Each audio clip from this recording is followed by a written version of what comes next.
In the world of pop culture, ReepPop is the largest producer of pop culture events anywhere in the world.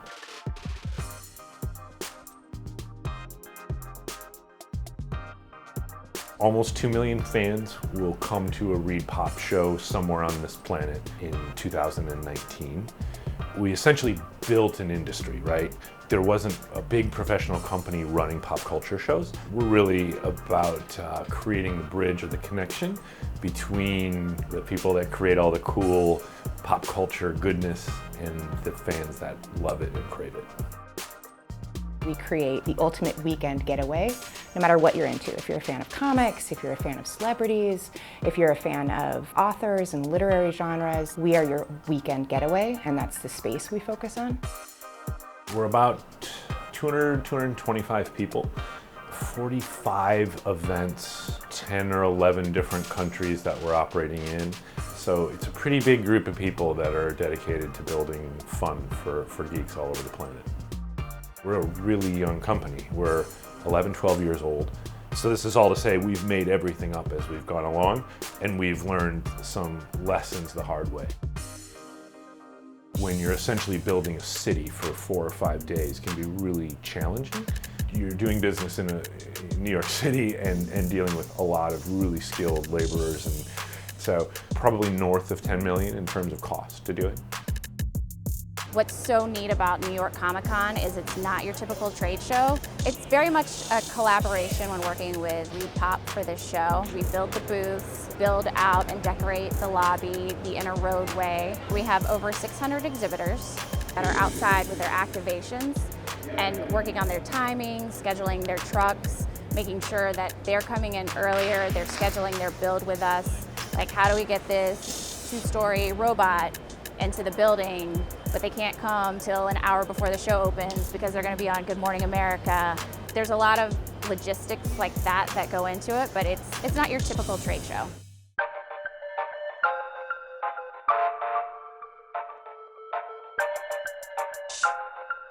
We bring over 220,000 people through the doors.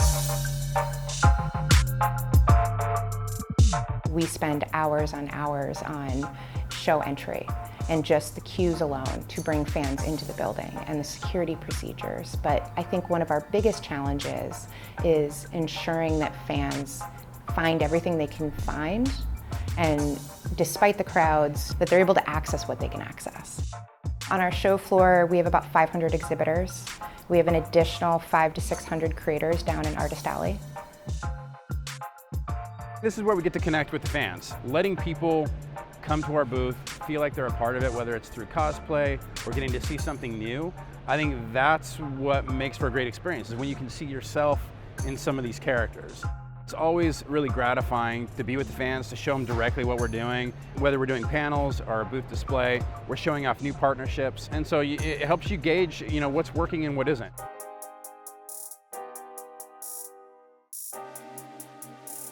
The expansion outside of the Javits was driven by us filling the Javits.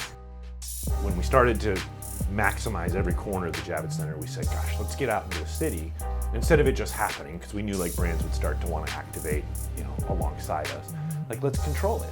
So what we started doing is we would take out multiple venues around the Javits Center that we thought we could program cool content to, right? And it started off with the Hammerstein and us saying we have so much content and so many partners that are coming in wanting to bring studio content to us, we can't house it in the Javits anymore. So we added the Hammerstein Theater, and the fans loved it. And so at that, we decided to add on the theater at Madison Square Garden, which is right next to it, and creates a nice block of programming for fans that are super passionate about TV programming. The bones of the show stay the same, but where the team really drives home to keep New York fresh and different and interesting each year is working closely with our partners, and then also paying attention to what the fans want. And that's key, and that's number one. What we walk out of the show and we wait for is this post-show survey. And fans will tell us exactly what they want to see at the show. And by digging into that data, by working really closely with our partners at Marvel and IDW and our studio partners, we can say, this is what worked, this is what they're excited about, and this is the stuff that they're not super thrilled with and we shouldn't really focus on. And then when we get to the marketing phase of the show, it goes back to that communication. It's an amazing community of passionate, plugged-in people. So if you just ask, like, what do you want? What are you interested in? What are you excited about? And then do it, it's not a terribly complicated, model. So.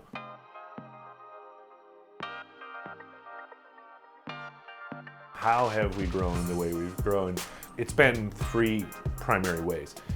We've launched new things, new shows, new online platforms. We've grown our existing business, so shows that we already had, we've successfully grown by creating cool new stuff that fans will love. And then we've acquired some businesses as well. We would never consider buying something just for quote unquote market share.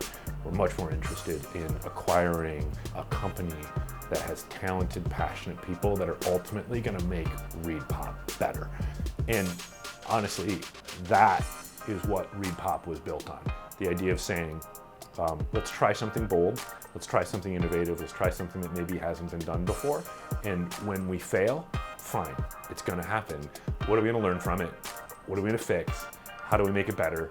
Pivot quickly, adjust quickly, make it right, and then don't make the same mistake again. And so every year our goal is make new mistakes.